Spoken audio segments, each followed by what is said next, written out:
Friends, welcome to my channel. তো চলে এসেছি আজকের একটি নতুন ভিডিও নিয়ে। তো ভিডিওটি শুরু করার আগে আমি আপনাদের কাছে একটি অনুরোধ করছি যে যারা আমার চ্যানেলে নতুন তারা প্লিজ আমার চ্যানেলটিকে সাবস্ক্রাইব করে পাশে থাকা অল নোটিফিকেশানটিকে অন করে দিন, যাতে আমার আপলোড করা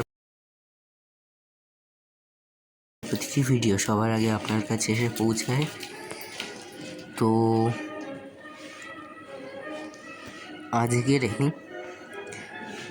আমি ভিডিওতে চলে এলাম একটি টপিক নিয়ে।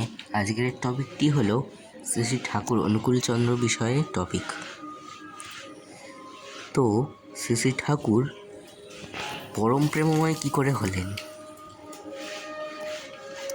এবং শ্রী শ্রী ঠাকুরের জীবনী সম্পর্কে কিছু তথ্য আমি আপনাদের সাথে শেয়ার করব।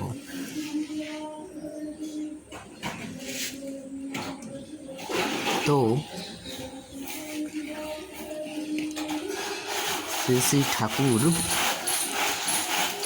30শে ভাদ্র বাংলাদেশের পাবনা জেলার হিমায়তপুর গ্রামে তাল নবমী তিথিতে শুক্রবারে মনমোহিনী দেবী ও শিবচন্দ্র চক্রবর্তীর ঘরে জন্মগ্রহণ করেছিলেন।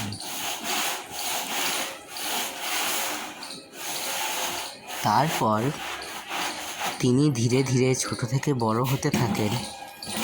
তারপর এক সময় কি হলো, শ্রী শ্রী ঠাকুরের পিতা শিবচন্দ্র চক্রবর্তী একটি কঠিন অসুখ হয়। তখন শ্রী শ্রী ঠাকুর বাজারে মুড়িও বিক্রি করেছেন। হ্যাঁ, শ্রী শ্রী ঠাকুর সেই সময় বাজারেতে মুড়িও বিক্রি করেছেন। তারপর শ্রী শ্রী ঠাকুরের মায়ের খুব ইচ্ছা ছিল যে শ্রী শ্রী ঠাকুর ডাক্তার হবে। সেই সময় এত অভাব, এত অনটনের মধ্যে দিয়েও শ্রী শ্রী ঠাকুর হাল ছাড়েননি। শ্রী শ্রী ঠাকুর কলকাতার মেডিকেল কলেজে ভর্তি হন। সেই সময় তার কাছে যা থাকতো সেই সব কিছু তার বন্ধুদের সাথে বিলিয়ে দিতেন। এই জন্যে তার বন্ধুরা তাকে কেউ প্রভু বলে ডাকতেন, আবার কেউ কেউ রাজা ভাইও বলে ডাকতেন।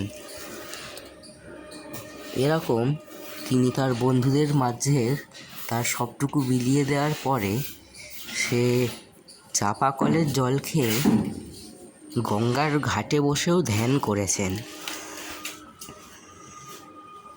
এইভাবে শ্রী শ্রী ঠাকুর পরম প্রেমময় হয়েছিলেন। এবং আর একটা কথা, আপনারা কি কেউ জানেন যে শ্রী শ্রী ঠাকুর কার কাছে দীক্ষা নিয়েছিলেন?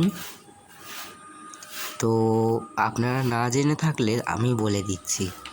পরম প্রেমময় শ্রী শ্রী ঠাকুর তার মাতা মনমোহিনী দেবীর কাছে দীক্ষা নিয়েছিলেন। শ্রী শ্রী ঠাকুর তার মাতার কাছে দীক্ষা নিয়ে আমাদেরকে একটা সবথেকে বড় উদাহরণ দিয়েছে যে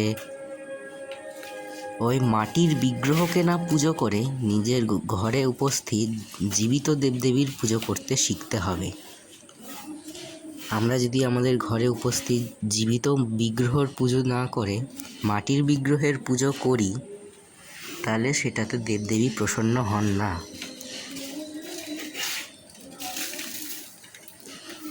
তাই শ্রী শ্রী ঠাকুর এই উদাহরণ দিয়ে আমাদেরকে শিখিয়ে দিয়ে গেছেন।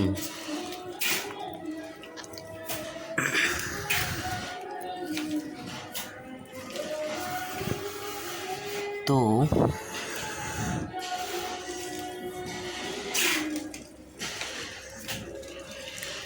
অনেকেই পরম প্রেমময় শ্রী শ্রী ঠাকুরের নামে নিন্দা করেন, অনেক কটু কথা বলেন, অনেক অপমান করেন শ্রী শ্রী ঠাকুরকে।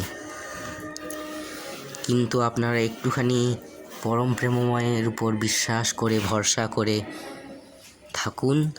পরম প্রেমময় নিশ্চয়ই আপনাদের উপর কৃপা করবেন।